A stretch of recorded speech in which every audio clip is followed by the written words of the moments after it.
Emma never imagined she would be raising a child alone. Not at 35, not in a quiet suburb outside Chicago, and definitely not after the life she once dreamed of. Her husband Mark had died in a car accident 3 years earlier, leaving behind silence, unfinished plans, and their 8-year-old daughter Lily. Emma learned quickly that grief doesn't disappear. It simply learns to live beside you. Every morning she woke up before sunrise, packed Lily's lunch, braided her hair, and drove her to school with a smile that hid exhaustion. At night, when the house grew quiet, she sat alone on the couch, staring at old photos, wondering how her life had taken such a sharp turn. Across town, Daniel lived a life that looked stable from the outside, but felt just as fragile inside. He was 40, a civil engineer, and a single father to his 10-year-old son Noah. Daniel's marriage hadn't ended in tragedy, but in slow, painful realization. His ex-wife had chosen a different life, leaving Daniel with full custody and a deep fear of ever trusting love again. He focused all his energy on being a good father, helping with homework, coaching Little League, cooking dinners that sometimes burned but always came with laughter. Still, when Noah went to bed, Daniel felt the weight of loneliness press against his chest. Emma and Daniel didn't meet in a dramatic way. There was no spark at first glance, no music playing in the background. They met in a school parking lot on a rainy Tuesday afternoon. Lily had forgotten her jacket, and Emma rushed back just as Noah accidentally slammed his car door too close to Emma's side mirror. Daniel immediately apologized, rain soaking his jacket as he checked for damage. The mirror was fine, but something else lingered. A shared awkward laugh, the kind that breaks tension and opens a small door between strangers.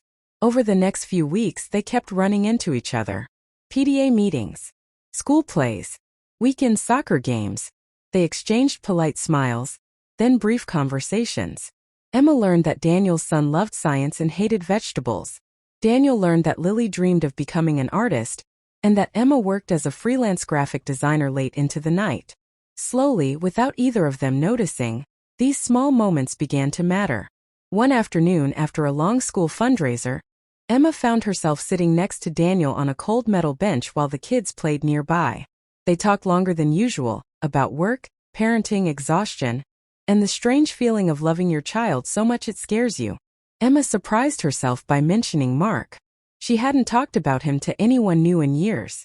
Daniel listened without interrupting, without pity, just quiet understanding. When she finished, she realized her hands were shaking, not from the cold, but from the vulnerability of being seen. Daniel shared his story too. Not the angry details, but the emptiness that followed the divorce, the fear of failing his son, the guilt of sometimes wishing for a life that felt lighter. In that moment, they weren't just two parents waiting for their kids. They were two people standing in the middle of their broken pieces. Their friendship grew naturally. Playdates turned into shared dinners. Homework sessions became laughter-filled evenings where Lily and Noah built forts in the living room while Emma and Daniel talked in the kitchen. Still, neither of them crossed the line. Emma felt loyalty to her late husband pulling her back. Daniel feared opening his heart only to lose again. The turning point came on a snowy evening when Lily fell sick with a high fever. Emma panicked, memories of hospital rooms flooding her mind. Without thinking, she called Daniel. He arrived within minutes, helped calm Lily, drove them to the emergency room, and stayed the entire night, sitting in an uncomfortable chair while Emma slept with her head against the wall. In the harsh hospital lighting, Emma realized something terrifying and beautiful. She trusted him. After Lily recovered, things felt different. Quieter. Heavier. Emma tried to create distance, telling herself she wasn't ready. Daniel noticed and pulled back too, convincing himself he had misread everything.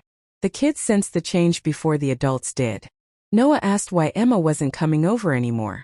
Lily asked why Daniel hadn't visited in days. Their innocent questions forced Emma and Daniel to face a truth they had been avoiding. One evening, Emma invited Daniel over after the kids went to bed. The house was silent, the kind of silence that demands honesty. She told him she was afraid. Afraid of loving someone new. Afraid of betraying the past. Afraid of getting hurt again. Daniel admitted he shared the same fears but also something else, hope. He told her that love didn't erase what came before. It added to it. That caring for someone new didn't mean forgetting. And that sometimes, life gives us love not to replace what we lost, but to help us carry it. They didn't rush. They chose each other slowly, carefully, with respect for their pasts and patience for their fears. They talked to their kids honestly, explaining that families don't always look the same, but they can grow in new ways. Lily worried about forgetting her father. Daniel reassured her that memories don't disappear just because new ones are created. Noah worried that loving Emma meant losing his mom completely. Emma promised that love multiplies, it doesn't divide. There were challenges. Awkward first holidays together. Judgmental comments from relatives who didn't understand. Moments of doubt when old wounds resurfaced. But there was also growth. Shared breakfasts. Late-night talks. Watching their children form a bond that felt like destiny rather than coincidence. 1 year later, on a quiet autumn afternoon, Daniel proposed in the same school parking lot where they first met. There was no crowd, no grand gesture. Just honesty, gratitude, and 2 children cheering louder than anyone else. Emma said yes with tears in her eyes, not because the past no longer hurt, but because the future felt possible again.